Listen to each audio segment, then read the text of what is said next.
আসন্ন শারদোৎসবের আনন্দকে সকলের মাঝে ছড়িয়ে দিতে ২৭শে জুলাই ২০২৫ রবিবার শারদীয়া চ্যারিটেবল ট্রাস্ট পৌঁছে গেছিল শ্রীরামকৃষ্ণ সংঘের বিশুবাবুর আশ্রম আবাসিক শিশুদের কাছে।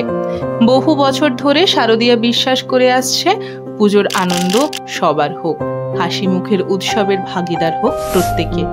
এই বিশ্বাস থেকেই সেদিন আশ্রমের প্রতিটি শিশুর হাতে পৌঁছে দেওয়া হয় নতুন পোশাক, প্রয়োজনীয় ব্যবহারিক সামগ্রী এবং কিছু খাদ্য সামগ্রী।